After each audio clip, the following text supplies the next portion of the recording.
Real honor for me to present to you Daniel Lee from Benton, Arkansas.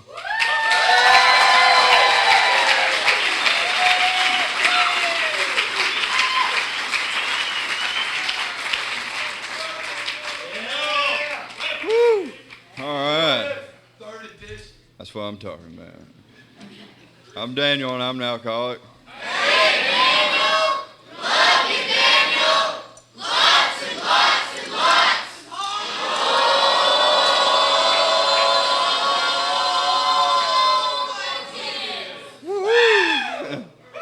Thank you. I love that. All right. Let's see here. We can just do this for an hour. Maybe not. All right. I got to start off. My home group is the East Side group of Alcoholics Anonymous.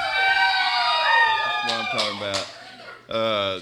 Benton, Arkansas. We're otherwise known as the Benton Mafia because if you leave, you die. And my sobriety date is August 8th of 98, and for that I'm extremely grateful. And if you're a little burnt like I am, or maybe got a real short attention span like I do, that's probably the most important thing I'll say all night. And so, yeah, let's have a dance. Let's go, man. Let's go. Thanks a lot. But that's real important to me, and I hope everyone here has a sobriety date, because there's two things. You know, the first thing is I never ever want to forget what it was like on that day, August 8th. You know, or I stand a chance of going back there. And the other thing is, you know, the fact that I hadn't had a drink or any mind-altering substances since that day proves to me this program works. It proves it to me, and it also proves to me there is a loving God that cares about me, you know, and that's a huge deal. Oh, man, I'd like to thank the committee. Thanks a whole bunch. I got to say, I absolutely love Alcoholics Anonymous. I love this convention with all my heart. But, you know, they asked me to speak, and I was like, why me? You know, it's like, we got this saying at my home group, this tradition, you don't ask a home group member to speak at the home group because they've already heard all your bullshit. But, you know, after thinking about, praying about it and everything, you know, it's God's writing the script. I ain't writing the script. So I'm here, and if there's any newcomers who never seen me, never heard me, maybe I can say something. And would you please raise your hand, and we'll go out on the porch and have this meeting.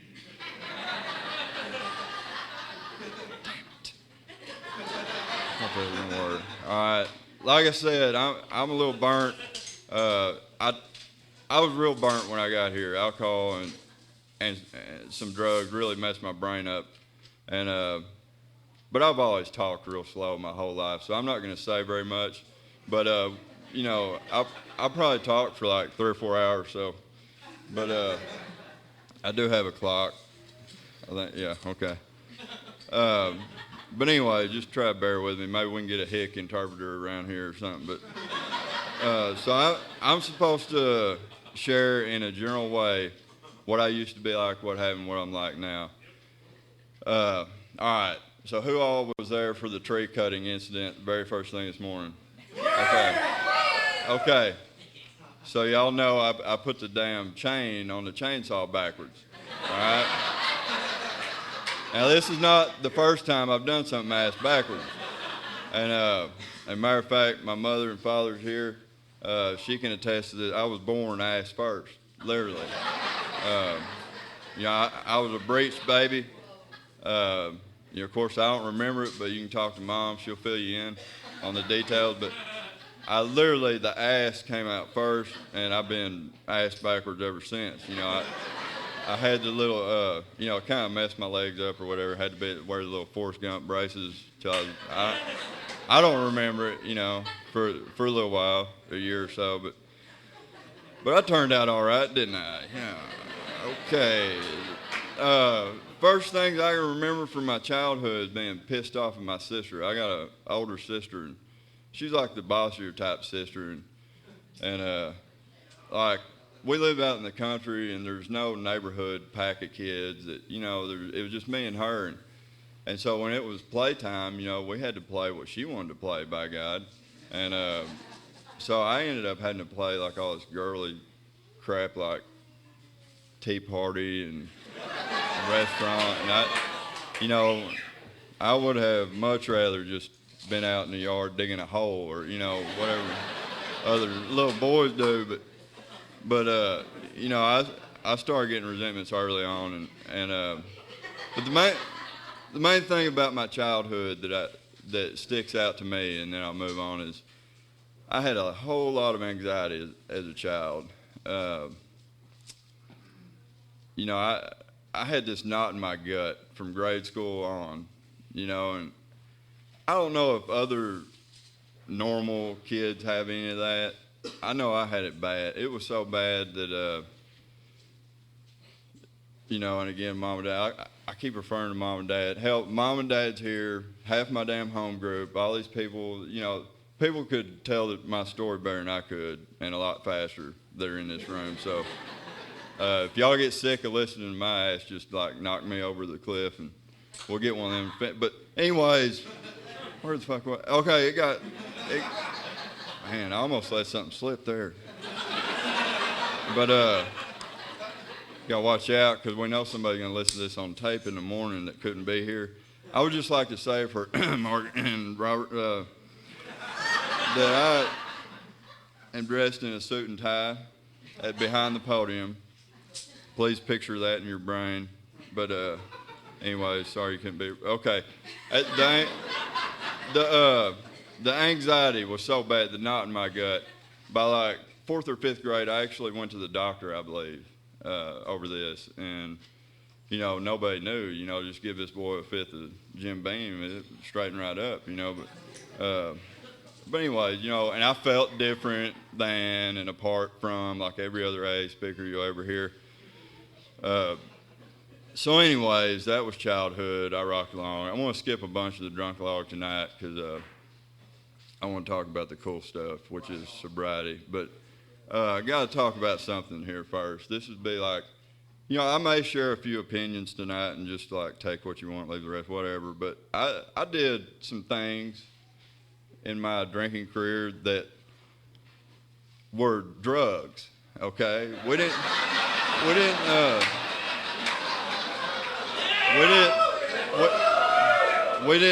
didn't call them outside issues back then. And when I got sober, I went to a lot of speaker meetings, and I heard this term, and I did outside issues. I grew outside issues. I ran them up my nose, up my veins. I smoked these outside issues. I put them in different orifices, and these outside issues. And I was like, what the hell are they? Man, if I would have known what that shit was, man, I would have done that. Why didn't anybody tell me? And like I said, I was really burnt. So if there's any newcomers here tonight that are having problems with that, I don't know if I'm the only person that had problems with stuff like that, but but let me just clear it up. It's code, outside issue equals drugs, okay? So I don't feel the need to say outside issue. Actually, drugs is a shorter word, so we'll get done faster. But anyways, an outside issue to me, I get real confused about that because it's like outside issue. I think of like issue, like slavery or abortion or like whatever, politics or religion, and I'm like an issue. Anyway, that's all I'm gonna say about that. Let's move on.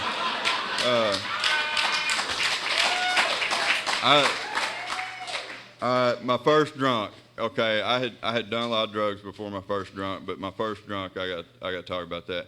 And let me just say, after talking about outside issues and drugs and all that I respect this podium. I respect Alcoholics Anonymous, and I will identify myself as a real alcoholic, because that's what this is about. So, anyways, damn that cotton mouth. I might be gonna need some more of that. Yeah. That's Ozarka. Okay, all right. All right, the first drunk, me and a buddy had a 5th of Jim Beam, And I'd never drank whiskey before. I'd had beer a few times, but never enough where I could drink all I wanted, you know.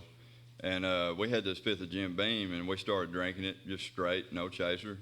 And after about the fourth or fifth big gulp, this feeling came over me, you know, and it was just this perfect buzz. And I mean, and the thing was, the big thing was, I no longer had that knot in my gut. I didn't care. You know, I just started high school at the time. Everybody messed with me because I went to high school at Catholic high school for boys in Little Rock, and I'm from like way out in the country in Saline County, and like everybody messed with, even my teachers, you know, mess with, you know, because of the way I talk and stuff. And I'm like, look, y'all live in Arkansas too, you know, shit. But anyways, when I drank that first time, I didn't care about any of that. Who cares what these people think? And I felt okay in my own skin for the very first time that I can remember.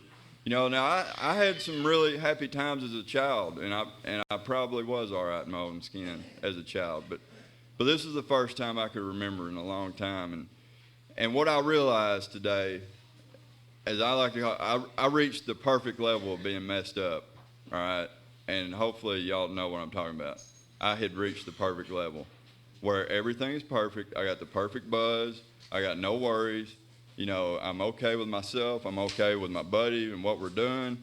And it was perfect. And so what did I do? My brain says, if this is perfect, just think about what one more drink would do. So I drank the rest of the bottle, blacked out, ran around screaming like an idiot out in the woods, did a bunch of stupid stuff and didn't remember any of it. And came to the next morning thinking, you know, I don't know what happened last night, but it sure was good. And that just set the stage for my drinking career. That's how I drank. And anyways, so like I say, I'm not going to tell a bunch of stories. There's a lot of weird stories I could tell you about, you know, being tracked across Lake Ouachita by a beer can trail and getting busted on some shit, and then smoking cigarettes hogtied in county jail. But we can talk about that after the meeting. But just let me tell you about what my daily routine was the last few years or whatever, my drinking. I would come to in the morning and run to the window to see if my truck was outside, wherever I came to, because I didn't remember. A lot of times I didn't even know where I was. But I'd see if my truck was there. A lot of times it wasn't, you know, and I was a serious blackout drinker. I'm talking about at least 90% of the time I drank, I blacked out, because it was just insane, the phenomenon of craving and the physical allergy.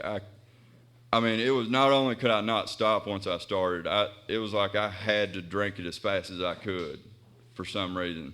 But anyway, so I would find my truck, figure out what day it is, do I need to be at work, you know, find if I got any alcohol left or any drugs to get my head right for the day. You got to get started off right, you know. And I would spend the whole day getting high, doing things, going to work, and trying to figure out what I did the night before, and then thinking to myself, and this is every single day, okay, and thinking to myself, why did I get so messed up last night? Because I didn't plan on getting that messed up. And tonight, maybe I won't get that messed up. Maybe I won't get messed up at all tonight. You know, like it'd be good to take a night off, you know.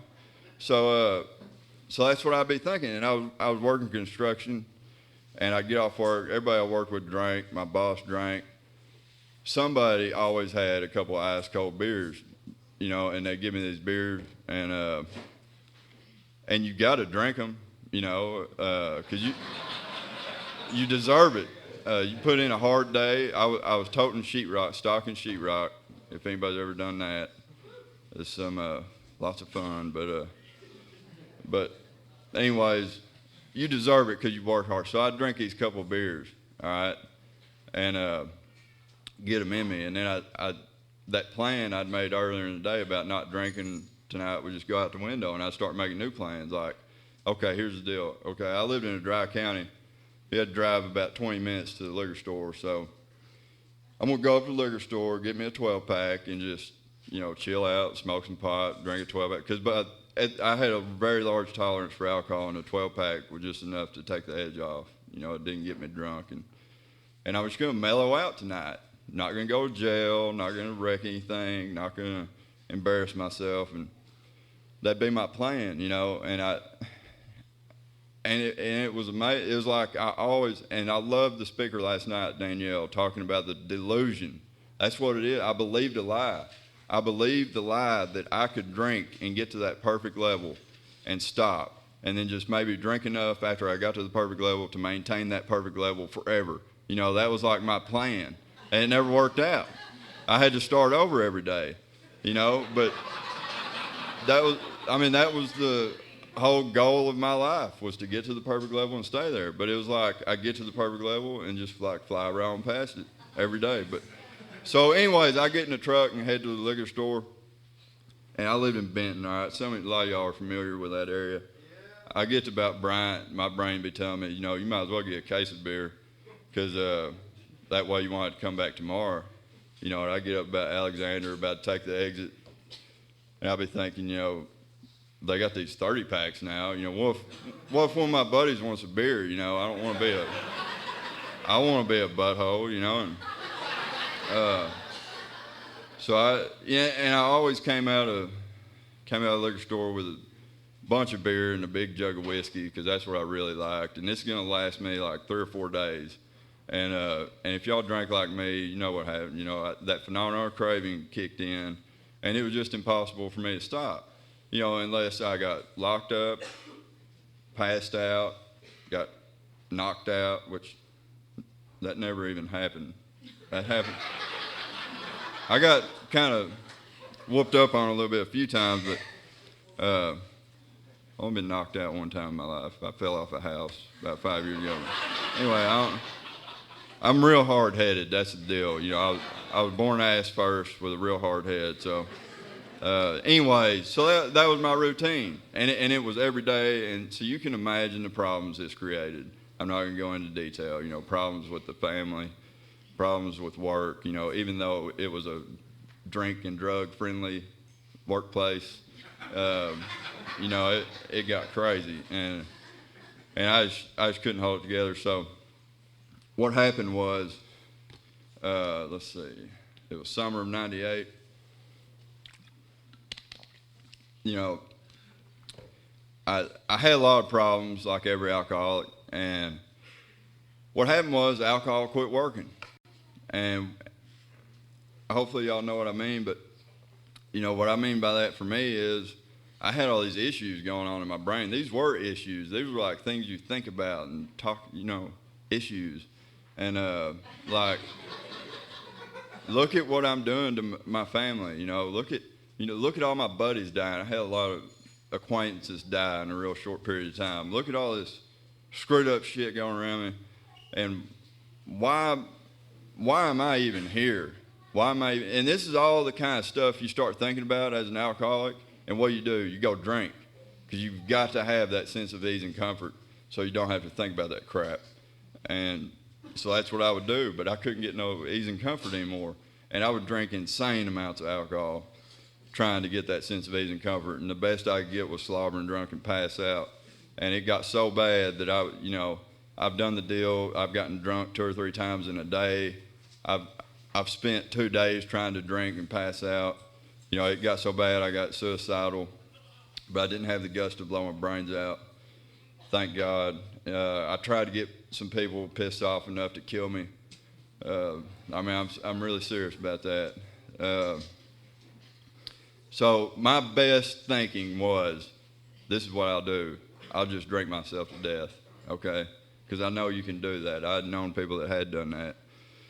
So, you know, so I set out to do that. And I came to on August 8th of '98 after a 3-day blackout. They turned me loose from jail this one day, went on a 3-day blackout. August 8th of '98, I came to, my parents' house was destroyed. I had destroyed it in these fits of rage, because there at the end when the alcohol quit working, see, I'd always been a happy-go-lucky drunk, but when it quit working, it was just nonstop rage.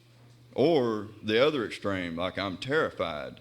So I'm either like running out into the bushes, which I did, because they're after me, or or I would just, I'd start stuff with people I shouldn't be starting stuff with, just because they look at me weird or what.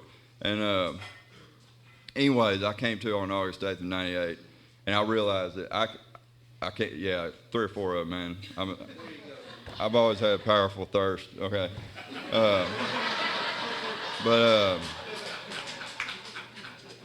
Anyways, I realized I can't even die. I cannot even die. And I remember I walked outside of the house and I looked up at the sky. It was a beautiful blue sky, real early in the morning. And I said, God, if you're real and really help people, then just let me die on the way to this gas station or give me some kind of help. I had to go and get some cigarettes because I couldn't find any in the house when there were some right there on the coffee table. But I couldn't find them. But I said, God, just please let me die on the way to this gas station, which is like 5 minutes away, or give me some kind of help. And what happened was I got arrested at the gas station like 10 minutes later. To this day, don't understand on what grounds they charged me with what they charged me with, but that's not relevant. We won't go into that. It's Saline County, But anyways, moving right along. But I went to jail, and it was really, really a bad time, okay? I was not a good jail goer there at the end. The last week I drank, I went to jail twice, right? Those 2 times while I went to jail and while I was in jail, I was hogtied at least 10 times. I'm talking about they would come into the solitary cell to hogtie me. And I'm like, what can I do in here? Like beat my brain on the wall or something. Y'all like that, wouldn't you? But I was not a peaceable jail goer, but there at the end. But anyways, we weren't on good terms. I would say that. And they really wanted me to help them get some people that I was really good friends with, and I was having no part of that. And they played a lot of tricks with my brain. And anyway, this went on for a long time, and it was really, really, really bad. And I've done a lot of inventory work over this resentment I had towards them. But what happened was, after a day or a day and a half, I don't know, but see, I've been drinking large amounts of alcohol, okay? Better than a liter of whiskey every day for months, probably better than a half gallon for a couple of weeks. And when they locked me up that day, I stopped, cold turkey, and I got real sick, started having convulsions, had some seizures, and I went unconscious. I got a sponsor, had a sponsee a few years ago that gave me a new term for it, the crappie flop.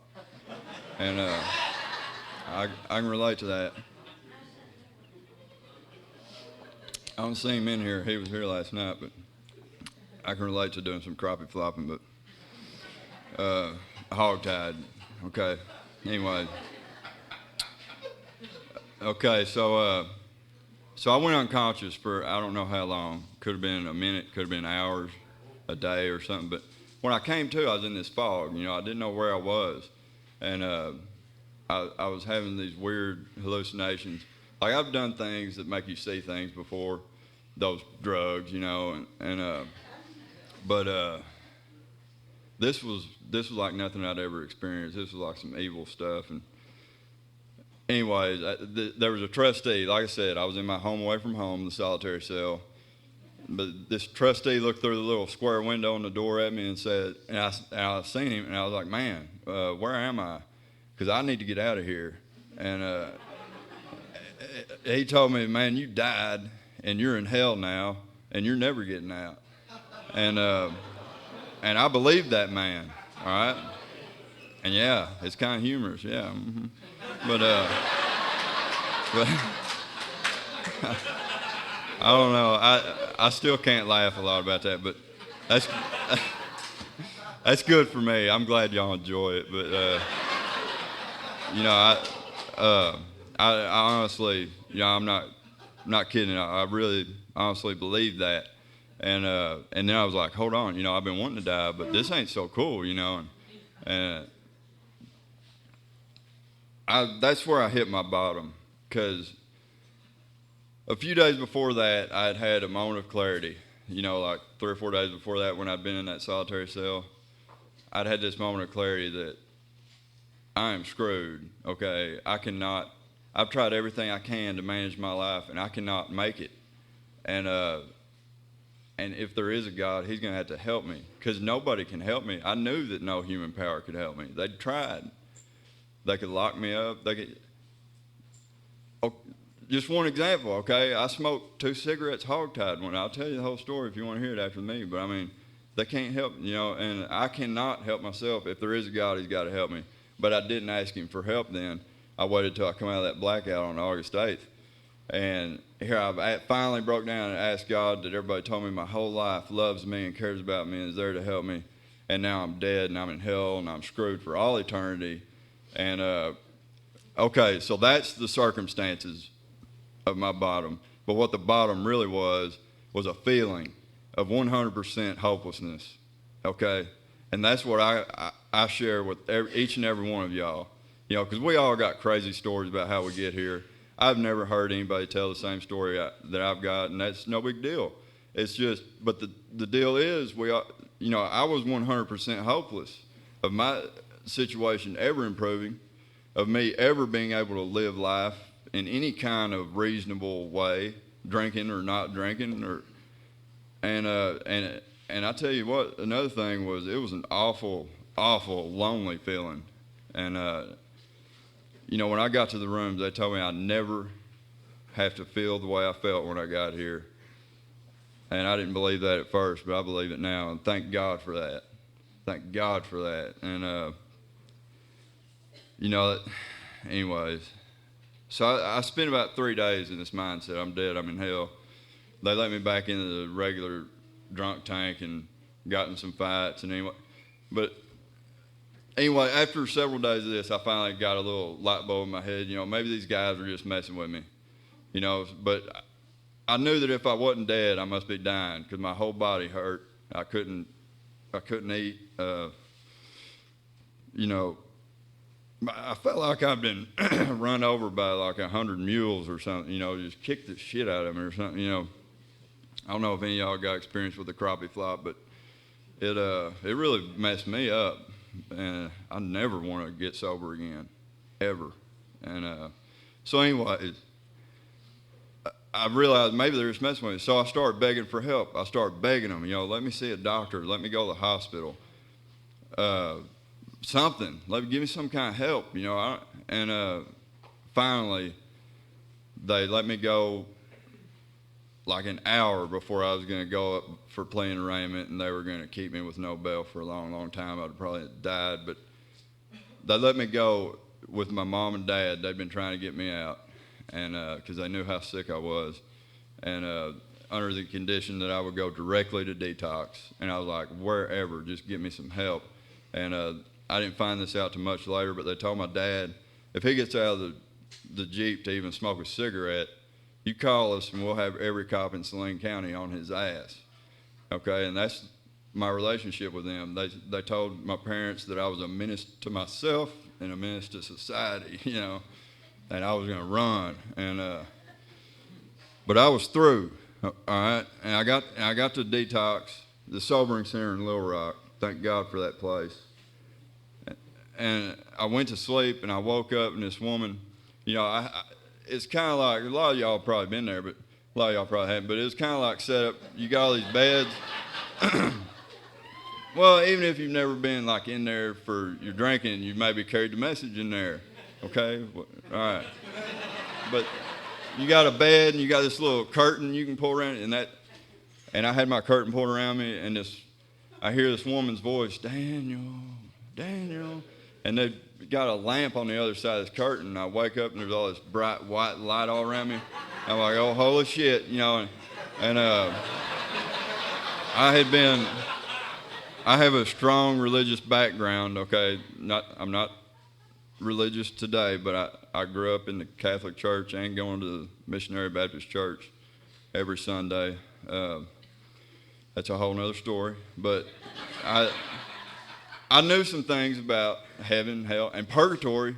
And I was thinking, man, maybe I'm in purgatory, you know. That'd be like sweet because you can get out of that shit, you know.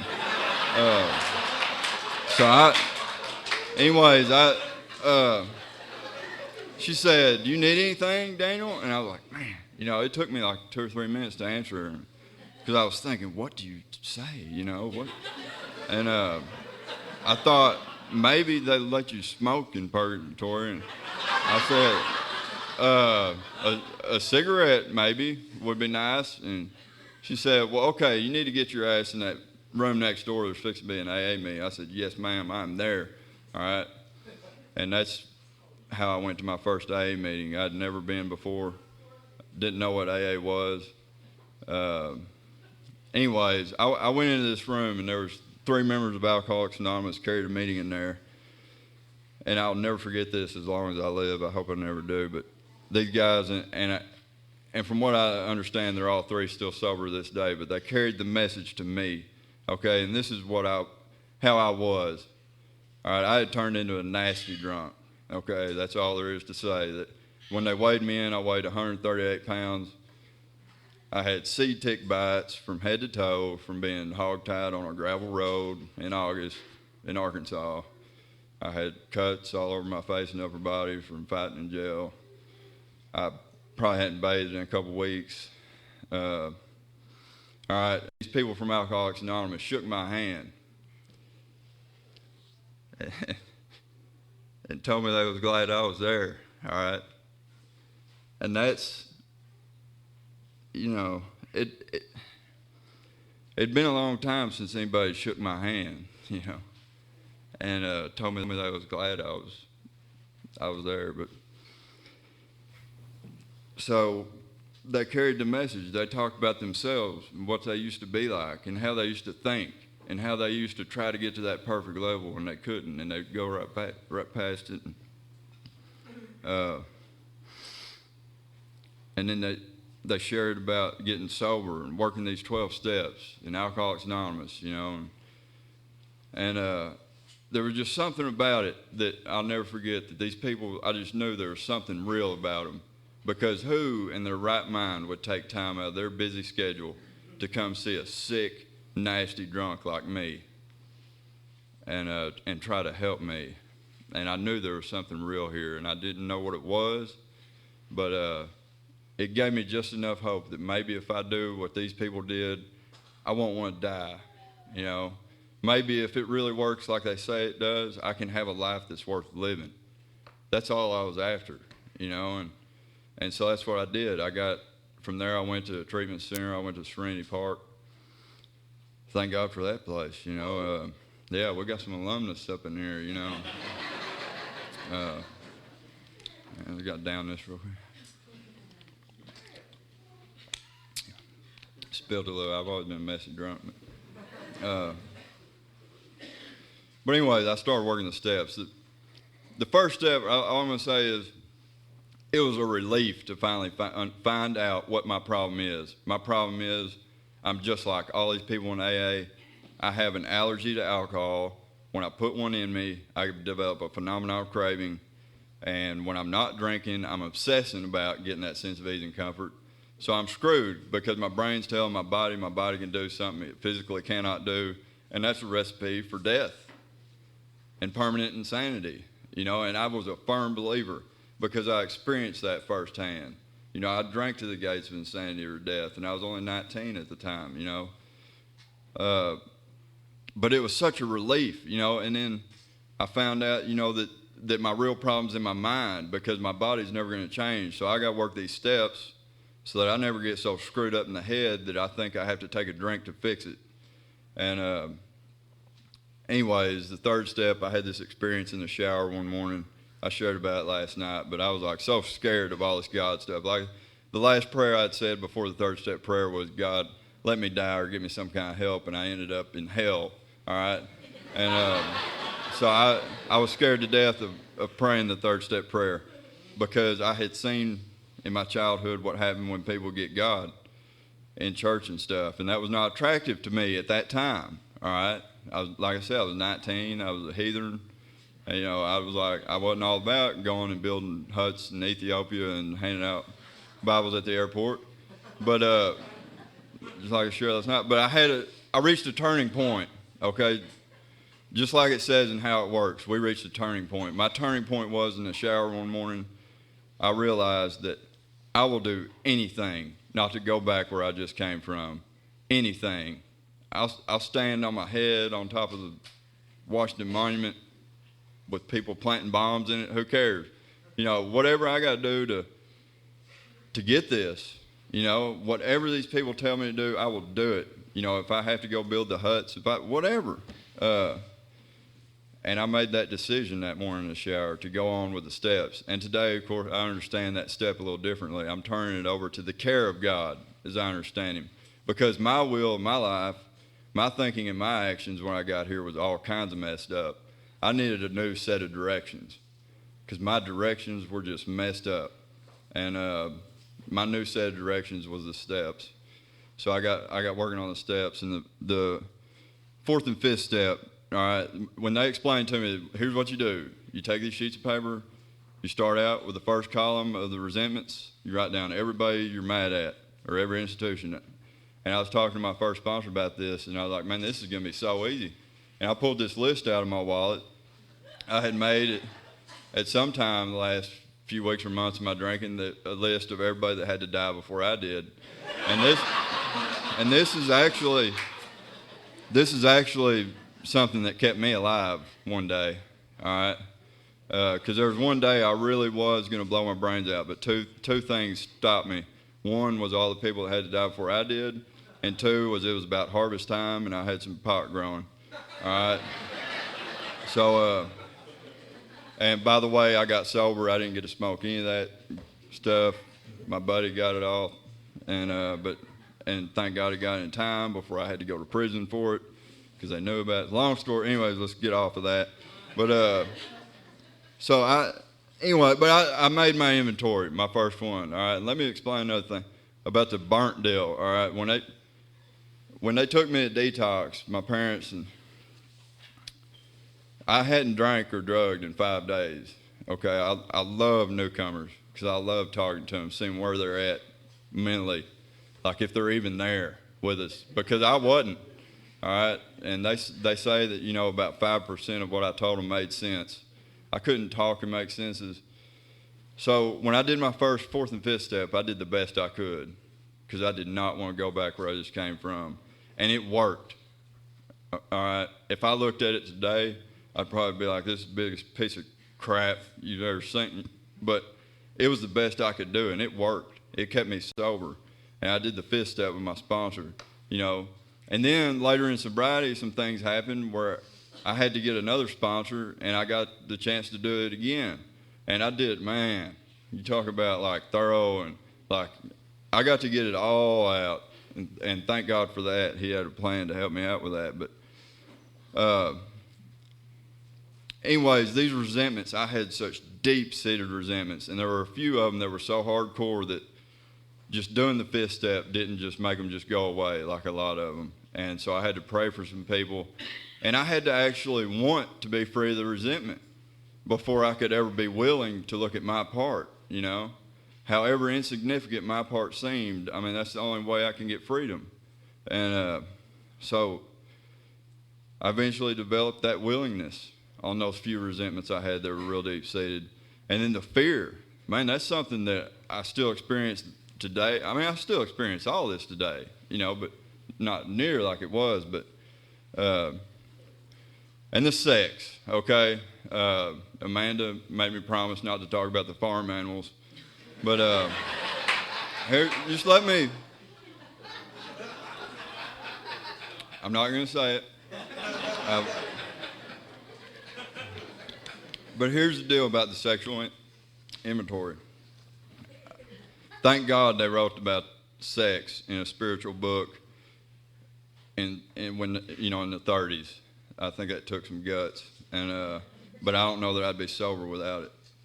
All right, and there were some things I had a lot of embarrassment and shame and remorse about in that area and other areas that I was never going to tell anybody. I was going to take them to my grave, and I told my sponsor these things.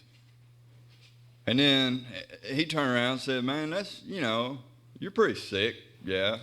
But, I did some sick stuff like that, like this right here, and he told me about it. And I was like, man, that wasn't so bad. And what I gained from that fifth step experience was another human being in my life that knows everything there is to know about me, all the horrible stuff I was going to take to my grave, and I can trust this person. First person I ever felt I could completely trust. And you talk about some loneliness going away. All right, the fifth step promises. A lot of people I've heard share around where I go to AA they talk about when they did the fifth step, they felt like 2 50-pound feed sacks been lifted off their shoulders, And I didn't really get that, but I got what it said in the book. I got this stuff where it was like, for the first time, I felt like, man, maybe this will work. I got this feeling that maybe there is a God that's going to help me, And then I realized, man, I can look at people in the eye over the next few weeks. And I was like, man, I can actually sleep at night without thinking about it. So anyways, step 6 and 7, let's see how we're doing on time. Oh, yeah, we still got about 2.5 hours. We're good. But anyways, step 7, I'm not going to talk about ochre or nothing.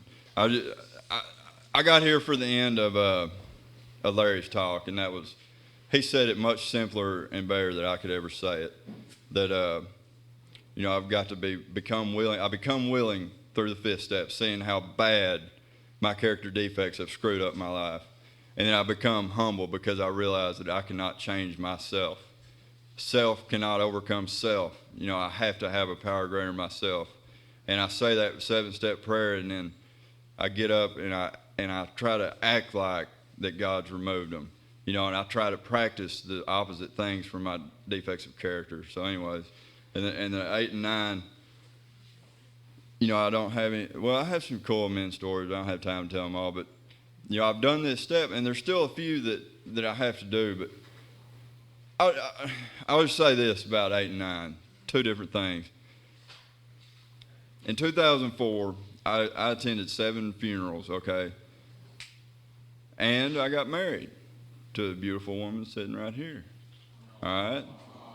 But let me just say, all right, 7 different funerals.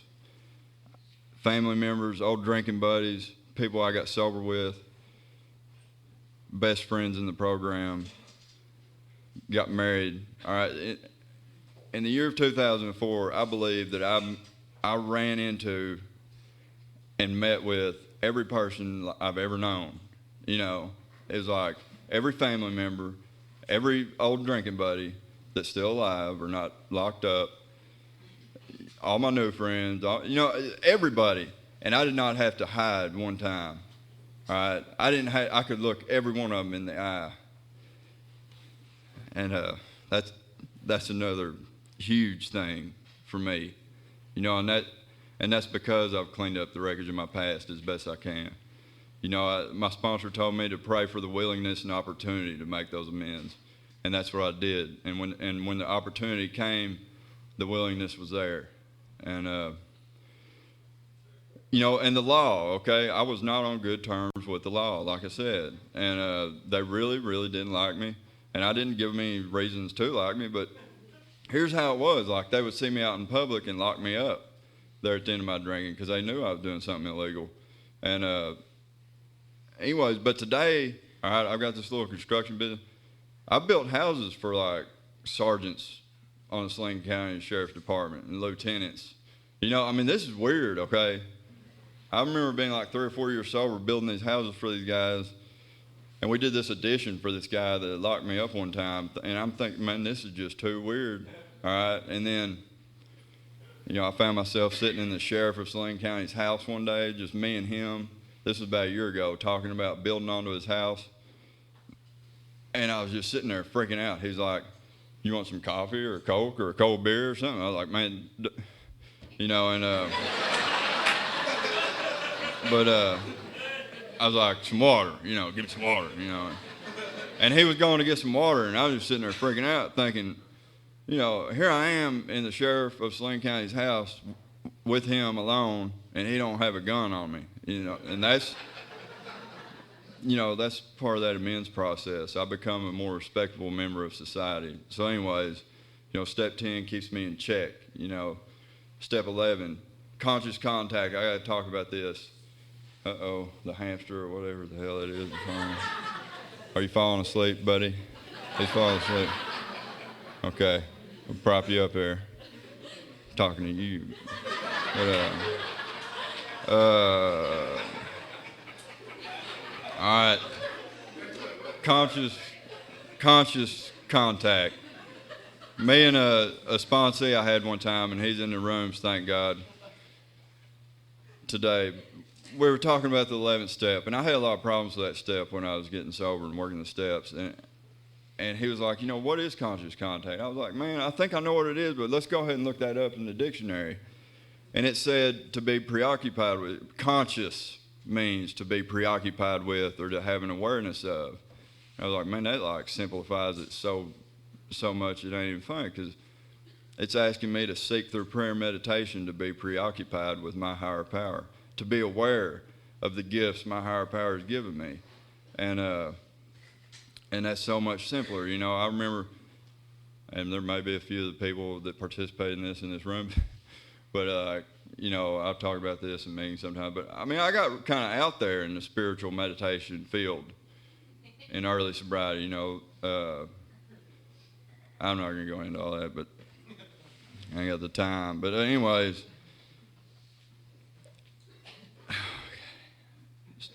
the 12th step. All right, the 11th step, I pray for God's will and the power to carry it out. Knowledge of His will for me and the power to carry that out. And my sponsor has told me that the simplest answer to what is God's will for me is the 12th step. All right, I have had a spiritual awakening as the result of these steps, and I continue to have that. And when I begin to practice these principles in all my affairs and work with other alcoholics, I'm doing God's will. And it's that simple. And I don't have to get all screwed up in the head about these decisions like, should I go to school? Should I go to work? Should I go, should I live here? Should I live there? And I've been told, that God's more interested in what am I doing right here in this moment? They read in How It Works, God, there's one that has all power, that one is God, may you find him now. And my sponsor always stresses to me that means right now, right now in this moment. That's where God is. So anyways, I got to talk about this circle and triangle we got on all our stuff. How much time I got? About 5 hours left? Okay. No, it ain't that bad, really. But the circle and triangle we got here in AA, and the three sides of the triangle are recovery, unity, and service. And I frame houses for a living. We always frame the roof in the shape of a triangle because it's the most structurally sound structure. Like if you look at this roof, there's triangles everywhere. These trusses got triangles in them. The roof's a triangle.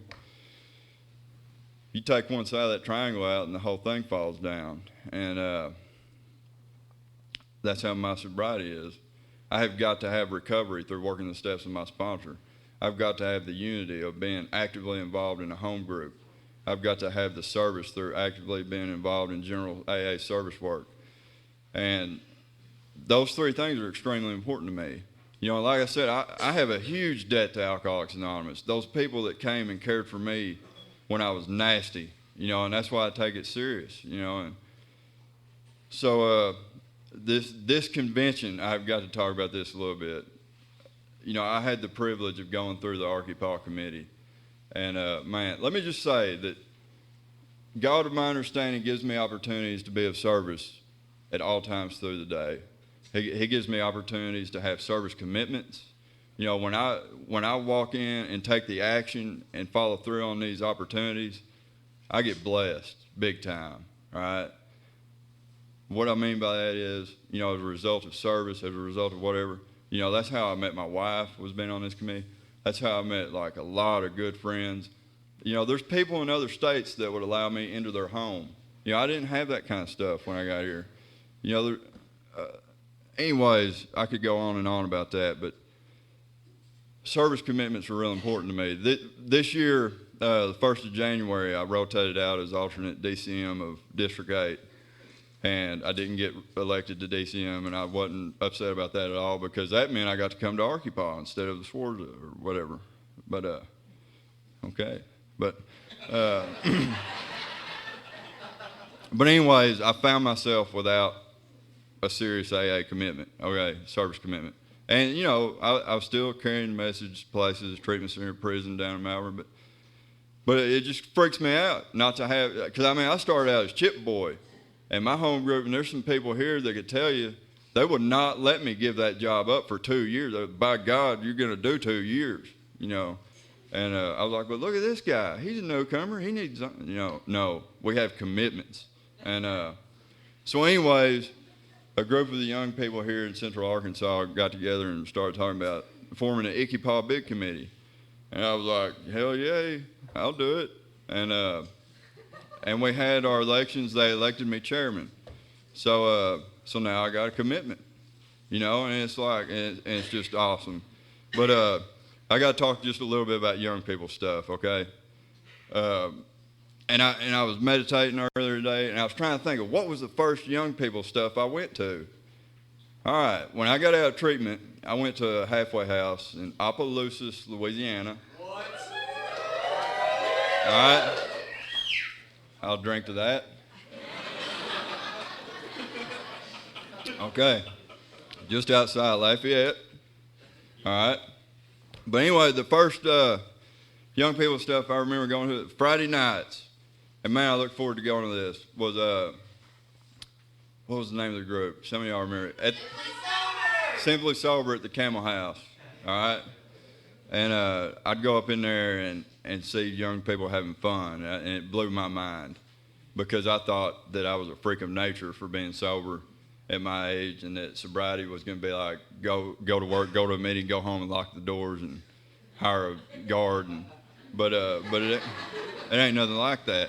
But then I got back to Arkansas, and I went to meetings. There was a guy named Estes that everybody's talked about, and his son Daniel, and Bart C. and a few other people that I would go to these meetings in Little Rock, and they would say, you know, and Estes had a real nice way of saying it, but he'd say, you need to get your state-funded crackhead ass down to the next ARKYPAA business meeting. I'd be like, okay, man. And but so that's how I got involved in ARKYPAA, you know, and they drew me in, okay. And another thing I got to say about young people's stuff. ARKYPAA, ARKYPAA, all this stuff. The facts, aims, and purposes of ARKYPAA, I don't know if it still says this, but it used to. It said that the purpose is to carry young people into the mainstream of Alcoholics Anonymous through service. That is the purpose. You know, not so we can get wild and tear up stuff and, you know, vandalize hotels. You know, it's still banners. God. But anyway. All right, let's not get into that. That's an issue. That is an issue, and it's somewhere outside. But so anyways, but that, you know, that's the purpose of all this. You know, it's for these people to get involved, and that's what my story is. I got involved on ARKYPAA, you know, and then after being chip boy for 2 years, they actually trusted me to be alternate GSR, and then I was GSR, then alternate DCM, you know, so that's what it did for me, you know, and, you know, anyways, that's all I'm going to say, but there were these young people, and there weren't near as many as there are now in Central Arkansas, but these people made it fun, you know, they made it cool to be sober young, you know, like we went swimming at the Blue Holes, maybe we didn't have our clothes on, but we went, you know, I mean, we did a lot of fun stuff. And it was like all these people like Estes, man, I mean, everybody remembers him, and he made it fun, you know. All the people, Daniel, and had a lot of fun with these people. They made it fun for me, you know, and that's why, like now, people say, you know, I get real alcoholic with the fires and stuff like that. But, like, man, you know, that's what it's all about, just so we can have fun. I mean, I was standing out there smoking right when the Mardi Gras started. I mean, that just chokes me up every year to see a bunch of drunks having so much fun, you know, and we ain't got to be messed up to do it. And it's like we're in the moment. We're right here in this moment. We're having fun. And so that's what I try to do, And here's another thing about fun, okay? When I was drinking, my belief was I had to drink to have fun, to be happy. All right? Now, it's completely opposite. I work the steps. As a byproduct of right living, I get happiness. As a result of that, I can have fun no matter what I'm doing. And let me tell you something. You can have fun no matter what you're doing. We have a lot of fun at work. Now, I mean, there's some alcoholics that work with me, and some cousins and some that probably need to be with us. But we have all kinds of fun messing with each other. Let me tell you one thing. I got to skip back to something. Man, being like this full circle deal, okay? Like I was sharing about what we're going to talk about, okay? But like when you sharing your your fifth step with your sponsor about all these things that you are horribly ashamed of, and they share with you, and you find out, man, I'm really not that bad. I'm just a sick person, and I can get better. And then you sponsor somebody, and they have a hard time, and maybe they've left something out, and you go like, well, are there any farm animal stories or anything? And like here's like my most ashamed thing I've ever done, and they're like, whoa, man, I wasn't going to tell you, but look, I did some of this, and then you're like, and then it's like where your most sick, most things I was most ashamed of help somebody a lot, and man, some of them are just downright hilarious. I did a fifth step with a guy, God bless him. I laughed my ass off for 4 or 5 hours. And I begged him for a year to tell people about some of these things in his fifth step because it was just so funny. I just could not hold it. I mean, I was like, I'm dying here, man. Other people need to know. You need to write stories about this or something. Like, I mean, this was some really sick stuff, but it's hilarious. But now he's sponsoring people, and he's telling them that stuff, and they get to hear it and laugh about it and tell him his stuff. It's like it's just a never-ending chain, and that's awesome. But anyways, I guess I got to start wrapping it up here. What is it like now? All right, what it's like for me now? I do the same things to stay sober now as I did in my first 90 days of sobriety. Okay. The 10th step is very simple and clear. When, not if, resentment, self-pity, selfishness, dishonesty pop up. When these pop up, I got 4 things to do. Talk it over with my sponsor immediately, make amends to somebody if I owe them an amends, ask God to remove it, and turn my thoughts to someone else I can help. That's simple. That's not rocket science. And then, the 11th step, continuing to seek that awareness of God. And then the 12th step, practicing the principles. I mean, these are simple things, and there is no advanced AA. I love, there's a guy who used to go to Last Chance meeting that he would share, he hears people say, I got to get back to basics. I'm getting in a funk. I need to get back to the basics. And he's like, does that mean that there's like an advanced AA course? Like you go like from basic to intermediate to advanced, But there ain't. All we have is basics. All we have is the first 164 pages in the doctor's opinion. Everything I need to know about how to live a sober life is in there. So, to the newcomers, I would like to say, do not quit before the miracle happens. Expect a miracle. If it can happen for me, it can happen for you. And we share our experience, strength, and hope. My hope is the growth and maintenance of a spiritual experience. Okay? But beyond that, my hope is to go on like some very dear friends of mine that are now in the big meeting in the sky and graduate successfully. That's my hope. There's a guy, Mike Seaman, died last year, and was a very close friend of mine, worked for me, was in my home group, and he got cancer and died a month later and knew he was dying. And I'll never forget it. If you'd have told him there's 12 simple steps you got to do and you won't have cancer, he'd have done it. Look at he split, And But he went on. And I mean, he was calmer than his family through all of it. You know, and I mean, it just amazed me. You know, these are my heroes. People like him, people like Estes, people like, you know, all the old timers that have gone on. And, you know, but it's not just them, it's the new people coming in behind us. You know, it's getting to see the lights come on. You know, that's my hope, is to stick around to see that happen some more, to see people come alive. You know, this is where dead people come to life, okay? That's what happened for me. And it is the joy of my life to get to see that happen. You know, next year I hope everybody comes back and bring a newcomer. You know, everybody needs to stick around for some Jenga. I'm talking about, you know, I have fun. I mean, like what I'm saying, because I'm happy on the inside, man. At Lacey Paul this year, I got to share this. I have got to share this. All right, some of y'all are not experienced with Jenga. Some people say it's some of that young people's crap that doesn't need to happen and all that. But there was this one guy, I forget his name. I ain't going to say his name because that wouldn't be right, but he knocked it over. I had to give him a lick, and I've never seen the pre-smack jitters as bad as I'm talking about. Dude just bent over, oh, do it, get it over with it, you know. And I was laughing so hard I about couldn't hit him. And then he turned around, knocked it over again, and went through the same thing again. And I mean, there's like such joy in my heart.